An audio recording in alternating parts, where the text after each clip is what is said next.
Seamus, let's talk about Klaus Schwab. Just stereotypical central casting Bond villain Klaus Schwab, who also happens to control like a global, like a sort of pseudo government organization.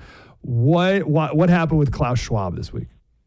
Yeah, so it came out via email that he would be stepping back, kind of retreating into the shadows. He's not gone. He'll still be the chairman of the board of trustees, but he's no longer in an executive role at the World Economic Forum. And that's sort of big news. The bigger news I find is that the World Economic Forum is admitting that it's no longer just a country club for billionaires to virtue signal about climate change.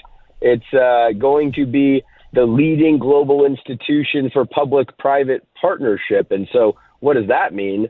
That means that they're going to be getting more and more involved in your life, whether you're, no matter what country you're in, they're going to be influencing your government. Klaus Schwab says he's penetrating the governments of the world. And those are his words. And yeah, so this is not good. I thought, like, how is this different than what they've already been doing? Wasn't this already the point? Is that this group of global elites is already doing things that are controlling us? How could they make it worse? Well, yeah, you're exactly right. Since 2015, really, they've been working on public-private partnerships. The fact they're now admitting it is that it's their primary agenda to get the governments of the world to work with the corporations. Should tell you that they're not going to be slowing down. They never really admitted, they don't like to admit it. They call you a conspiracy theorist if you say the World Economic Forum is plotting with governments to affect government policy. Now they're just saying it openly. So that's really the only change. They'll keep doing the same thing. But what the public-private partnership is the key here, because most people don't know what that means. They think, partnerships are good, and public-private working together, that might not be bad. Really what it is it's fascism. We saw it in the pandemic, where if a government couldn't lock you down, they'd get the businesses to do it. They'd refuse you entry. So the government can't forcibly inject you, but if you wanted to go to a restaurant or wanted to go to a sporting event, those companies could deny you. And there's a ton of other examples of how they get the corporations to do their dirty work that the governments can't do. For example, big tech censorship. It's apparently not a First Amendment violation if a corporation silences you and censors you. And we know that the government would basically the Biden administration would just send an email to Facebook saying, hey, take this post down, and Facebook would comply and hide behind kind of a corporation's right to do so.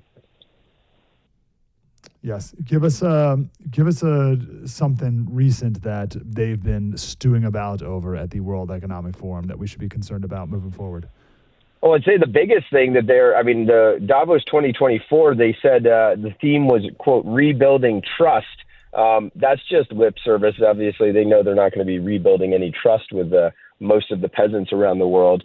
But the real theme of Davos 2024 was artificial intelligence, and you're seeing it everywhere. It's just blowing up, and this is going to be their tool for total control. It's going to put a lot of people out of work.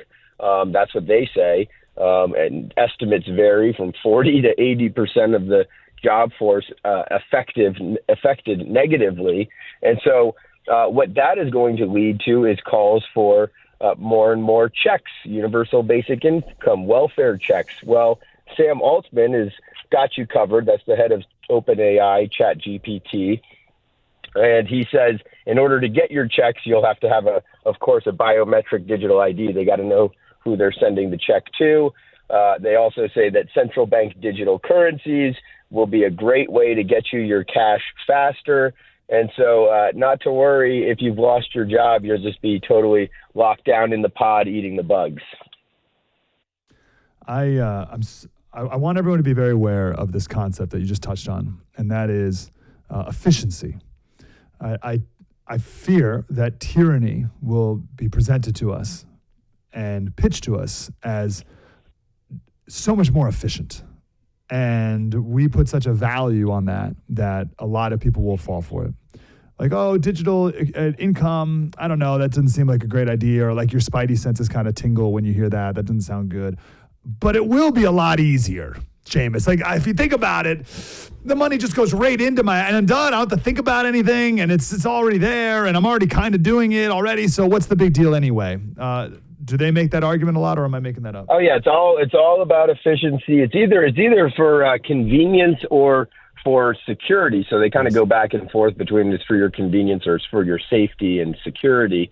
But we've seen this. We've seen this movie play out actually during the pandemic. I mean, people say that why do you talk about the pandemic? It's over. It's like no. This was just a blueprint for the future. And so when you talk about central bank digital currencies or digital IDs, some people think that that's sort of conspiracy theory. It's like, no, we saw this happen with the vaccine passports, with those vaccine cards. If you didn't have your card, this prepared the businesses for what is ultimately a social credit score like they have in China. People were denied entry. You were not allowed to move around. And it's the same thing with the digital currency. We've seen this play out, how they leverage your bank account against you, whether it's the Canadian truckers. I mean, they seized and froze their assets.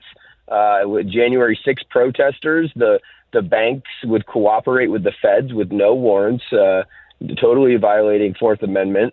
And in Ireland and across Europe, a lot of these protesters, their own politicians in Ireland and other countries, I mean, whether it's the farmer convoys, they want to seize their assets or at least shut down the payments. And so once you're dependent on payments and, central bank digital currencies, they will be able to quickly freeze your assets and make you do whatever they want. And it's like so many people complied during the pandemic. It's like, oh, I don't want to lose my job. And that's everything. Money is everything for if you can't feed your family, you will comply in most cases for most people. That's so obviously it. Like that as the means of control.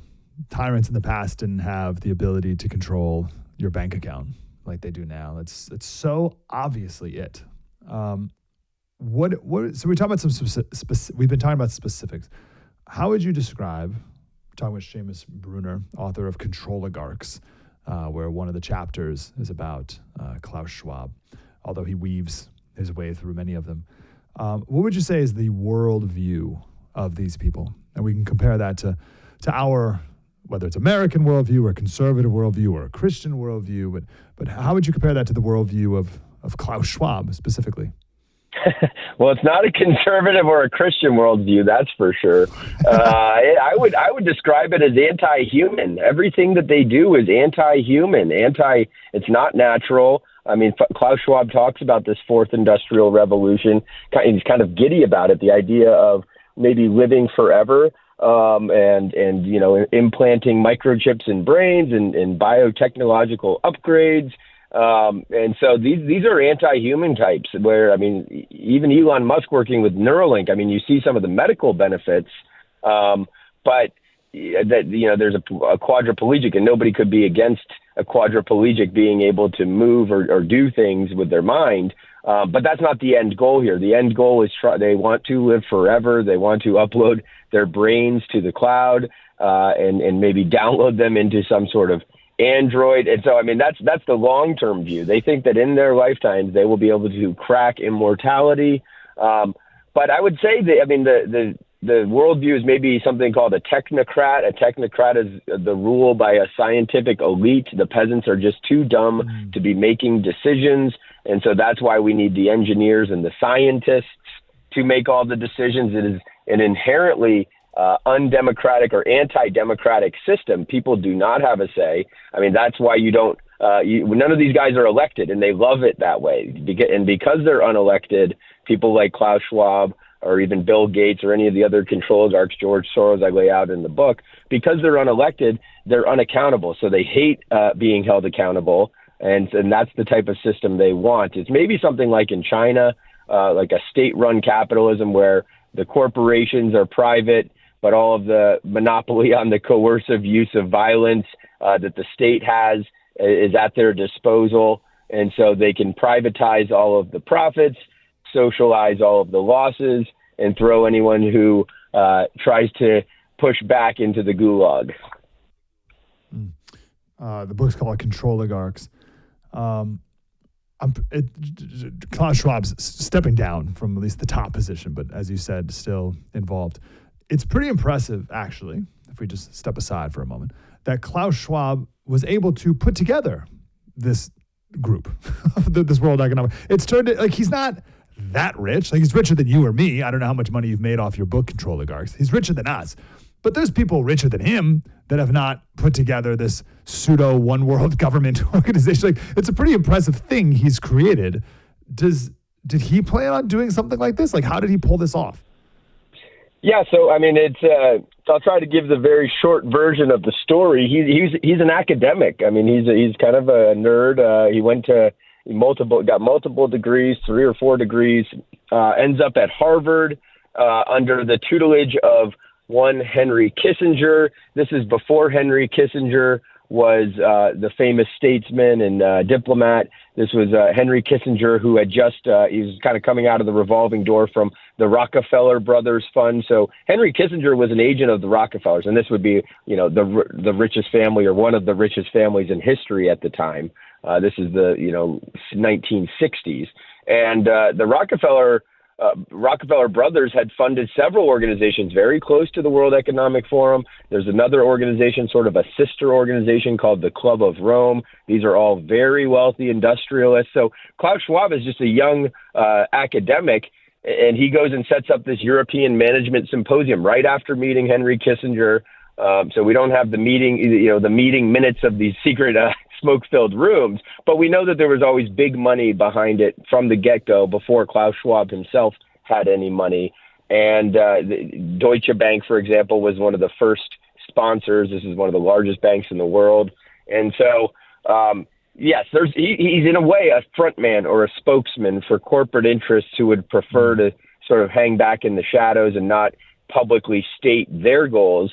But then you look at the World Economic Forum sponsors every year since, and they are, again, all of the world's largest and richest corporations who don't necessarily want to say that they want to rule the world and put the peasants into gulags if they disagree. But the World Economic Forum puts this friendly spin on it, saying we're improving the state of the world by, coming up with more and more tyrannical schemes. They cook up these schemes years before they actually get implemented. So they've only had the public's attention for the past, I'd say 5-10 years maybe. But before that, they're a few years ahead of when when the United Nations will come out with something like a Sustainable Development Goals or an Agenda 21 in the 90s, which has become Agenda 2030 today. So by 2030, and the World Economic Forum came up with all of this before the UN implements it, before the world government signed compacts, things like the Paris Climate Accords or this new World Health Organization pandemic treaty. That's been they're all in the works for 5-10 years at the World Economic Forum first. And so Klaus Schwab, he kind of just convenes it. He's very smart. He sits at the center of it. He's gotten extremely wealthy. And he kind of profits every which way off of the forum. His nephew set up a company to do the management of the forum, the teleconferencing and all these kinds of things. So he dumps a lot of that money back into his family's pockets.